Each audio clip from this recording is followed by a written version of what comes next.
What's going on, guys, and welcome back. Still up here at Southside Sales and Service. I told you guys we're going to be doing a whole kind of series of new sled setup videos, anything snowmobile, because it is that season. So we did the 2024 XCR overview, talked a little bit about suspension. We didn't really get too much into setup and, you know, kind of like a basic setup for you guys.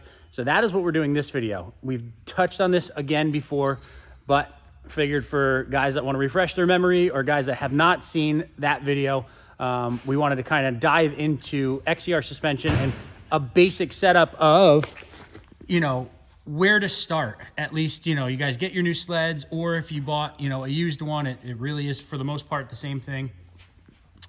So we want to give you guys a baseline of where to start, whether that be in the rear, whether that be in the front with the clickers, the red ones, the black ones. We're going to kind of touch on all of it. I got a bunch of stuff over there.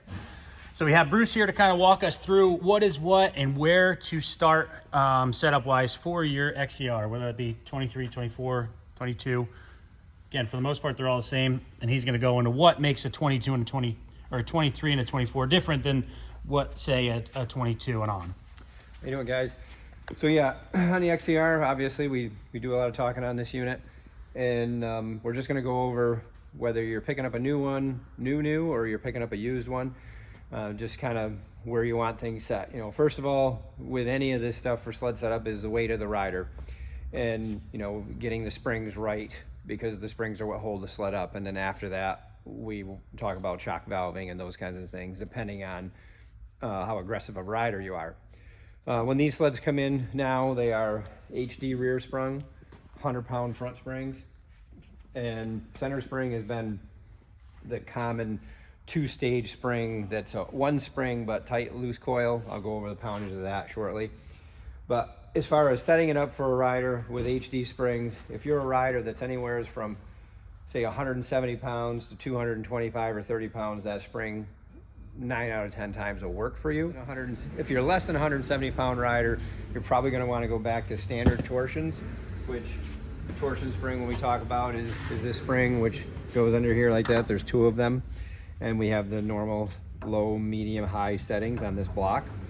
But again, if you're a light rider, yes, this spring can be too much. You know, no matter what we do with shocks, it could be a little bit harsh of a ride. The 22 did come with the standard torsion spring, so the smaller torsion spring on here, a 22, came with that. So if you do pick one of those up used, or you've still got one, that is a thing to bear in mind. Because if you're dealing, you know, we're going to talk about, you know, the rider weight right now. So if you're dealing with a guy that's, say, 170 to 225 or 230 pounds, the springs that are on this are pretty good. Which are the heavy duties on the 23 and 24. HDs, 23, 24, yeah. Front track spring is probably a little bit light depending on how aggressive a rider you are, but we'll go into that in a minute. So if you're, like I say, below that 225 mark, you might be high on this, but it's still gonna, if you're an aggressive rider, it's still gonna take some shock valving, because even with the spring clicked up, there's not enough dampening. You'll find yourself clicking the clickers in that we'll talk about. And you'll be clicking them all the way in, and then you're just out of room. So, you know, the rear track shock on this is one of the first things you'll make adjustment for. And you have, you know, the high speed and the low speed. Black knob is the center, high speed, the outside.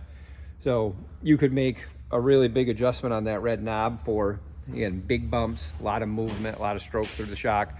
And you may find yourself where you're going to be very close to the bottom on that. And that's where we talk about, well, we need to go inside, we make some changing in the valving, and it makes all the difference in the world.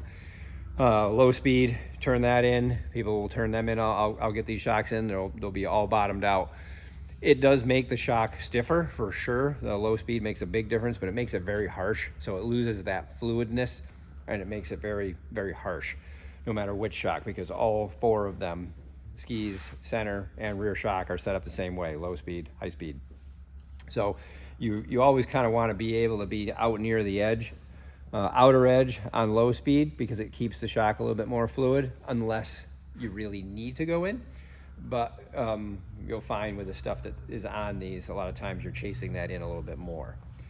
So with a rider that's in that 170, 225 range, you're in that medium or high range on the rear blocks. And again, remember, you can be running, medium on one side and high on the other, or low medium.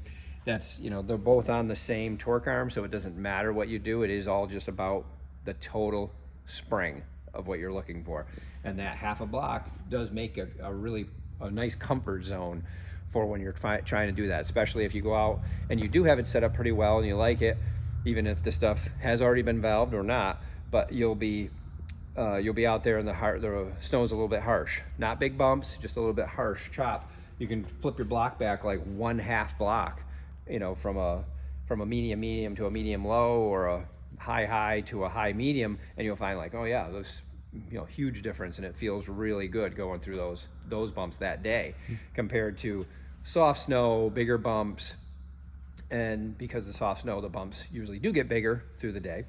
And so you get, you bump that back up again. Right. So heavy duties, you should be pretty good if you're in that 170 to 230-ish range. Yeah. Go with there. And then if you're under that threshold, you're going to want to go back to probably the light, the standard duty ones that came on the 22s. And then if you're above that 230 mark, you're going to want to go into, depending on how heavy you are, the XHDs or the trap springs that we have talked about before. Yeah. But with that comes, other steps of the process that we would recommend you do. Yeah, because even, a heavy rider, I've valved stuff for guys that are 300, 350, even close to 400 pounds. We got to get the spring in it, period. That's what's got to happen to hold the sled up. But there is no way that the shock will keep it from anti-bottoming without doing something inside, because there's a lot of momentum there going along and hitting those bumps, and you've got that weight on that sled. So we can definitely make it so that you're not feeling the bottom of the suspension all the time. Right. So as far as setup wise, you start with your springs, you start with the weight, and you go from there. Yeah. So we kind of laid out a little level of where you start with rear spring. Yeah. Whether it be keeping the factory one that came on the sled, or stepping up or down, right, regardless of which way, which then will lead out to the front. Yeah. Which these fronts are 100-pound springs that come factory on an XER. They're not 80 pounds that you find in a VR1 or an XC. Mm-hmm. So what do we do up here spring-wise? Okay, so commonly, first thing you do is you can loosen this little collar. There's an Allen wrench that holds this collar from being tight. It's just squeezed with an Allen into plastic. So you just loosen the Allen screw, and they give you about a 1/4 inch of thread left. This one is already threaded down because this one's leaving, and it's something that I always do. So I loosen that Allen wrench, I spin it down pretty much till it just stops, that's all, and then tighten it back up again. So that just gives the sled a little bit more preload and gets the nose of the sled just up just a little bit, takes a little bit of pressure off of this area of the track, because this is the part that's going to drive you forward. When you go into the turn, you get on the brakes and you're looking that way, well, the nose is going to dive, it's going to put pressure here, and then you're going to get on the gas and it's going to want to drift, and then you either blip the throttle or it catches an edge, and then you turn. As a rule of thumb, I don't like that.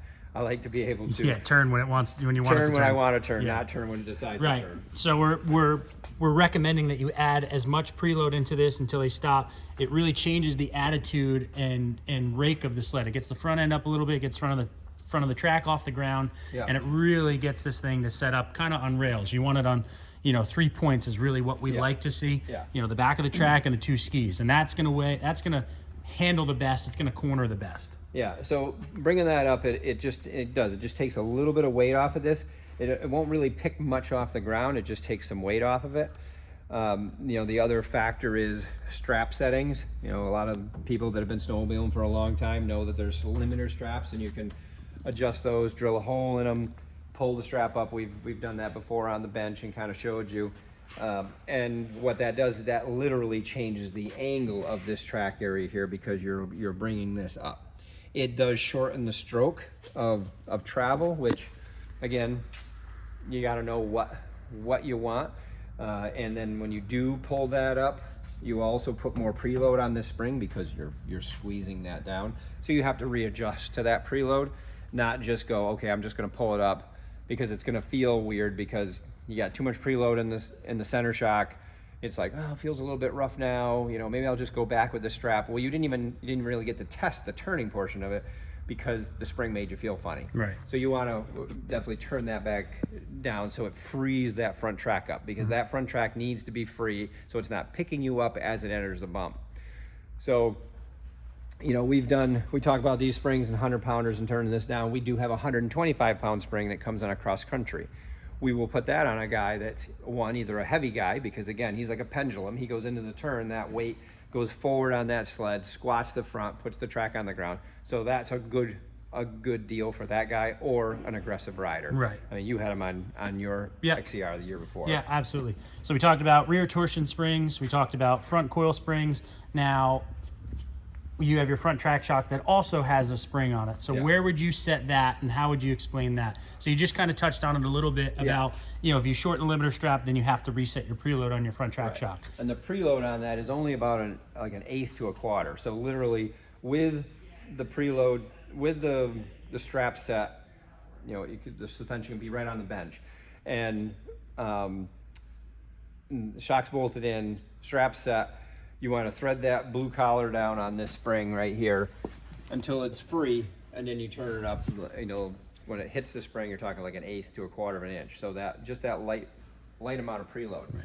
So that's what he's saying. If you shorten that limiter strap, it's going to shorten the length of the shock, and you're going to add preload in without actually putting preload in. Right. Because so you got to back it back off to do that.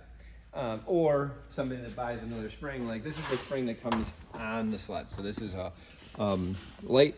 Loose coil, tight coil, high, like this is a 90-280 spring. Okay, so it's very light at the beginning, and then it gets stiffer. There's an equation for doing these springs, especially the ones that are two separate springs with a separator. So you just can't use that equation very good on this kind of spring. But realistically, it's like 68 pounds, so it's not a lot of spring. And I've changed hundreds of these springs for a heavier or an aggressive rider. So then there's two options. You got a spring that comes on a cross country. So this spring, notable difference. You know, when you do the math, it's only about 10 pounds, but it is because it's one spring, so the math's a little different. You're probably looking at about 100 pounds of spring when you do the math of the two, because this is also a loose tight coil. It's just not as much as that. So you're going up about 30 pounds on average, just on the average pressure of that spring, until it gets compressed and it gets to its highest setting. When you go to like this is a high gear, that's a two separate springs with a separator, and you can set how much lockout you want. So literally this spring squeezes, stops, and then uses the big spring. So this spring is, you know, again, probably like 113, 114 pounds when you do the math, because of the two springs working together. Then this one locks out and it becomes like a 225. So this spring works very well too. So again, this spring rarely works. Unless, you know, any type of speed or any type of aiming for bumps, that spring is, you know, just too soft. So we have these other two options. Preload is no different. We still want that eighth to quarter preload on either one of these springs, so that doesn't change. So again, we like that light feeling of that first movement of that. It's just that this stays too light, too long, and no matter what you do, it does. You know, again, spring is a spring. If it's too light, it's too light. The shock can't handle it. So, and this is that 125 ski shock spring. Right, ski shock. So pretty much spring wise. You know, again, there's a lot of variables here, guys, and it's tough to really hit on all of it, you know, in one video. But we have, again, rear torsion spring, front track shock, and then front shocks. So that's kind of where we suggest setting them up, whether that be, you know, changing spring, keeping that, you know, preload on that, or changing it to something else. But again, preload is still going to be the same. And same with, you know, maxing out preload on the front. Yeah, it's still a 100-pound spring. Right, still a 100-pound spring up front. We're just maxing even that. If we could thread this thing down another half an inch, it's still only 100. It's got a bunch of preload, but it's still only 100 pounds right. when it's getting smashed. Right. So then that leads us into, and I know we talked about it in the beginning of the video a little bit, but that leads us into, you know, clickers. Yeah. You know, where should you start with these in the front, and so on and so forth? I mean, realistically, you should probably be like from all the way out Right. So all the way out being turn it left all the way. Yep. Yeah. If you go in like 3 clicks, high speed, 3 clicks, low speed, that's a good starting point to go out and just feel it. Right. And then if you do want to take the time and put the time in, I'd be moving the high speed or the red knob first. So you go out and you got a nice stretch of bumps, and you're on that same day where you're trying to, you kind of got to test in that same kind of snow, because the snow has a huge difference in how the sled feels. So if you're setting the sled or you want to feel it, it's nice to do it in that same snow and that same kind of bump. So you could be in that same area going back and forth and just making a couple clicks at a time, tighter, clockwise on these shocks, and feeling that out. And then the low speed is, again, if you're in 3 from soft, you can start catching up with it, but you will start, especially in the front, you'll start to feel it when your handlebars in your wrists, because that does close off things very quickly. And in the rear, not as much, because again, the valving is a little soft, the spring on the front track's a little soft, so you can chase that in and not notice it quite as much. But if you lock out that rear shock and you turn both of these in, which again, I find them a lot when they come in, it does, if I push on it, it's like, boy, this it makes it very rigid. Very rigid. So it still doesn't have the high speed dampening that you need for that surprise hit or those big bumps. But it is doing its job. It's just a matter of doesn't feel good. Right. So as far as clickers, guys, that's kind of, we always tell people to start there. And this is a lot of personal preference too. So this is just a generic starting point that we recommend that you could start at and go from there.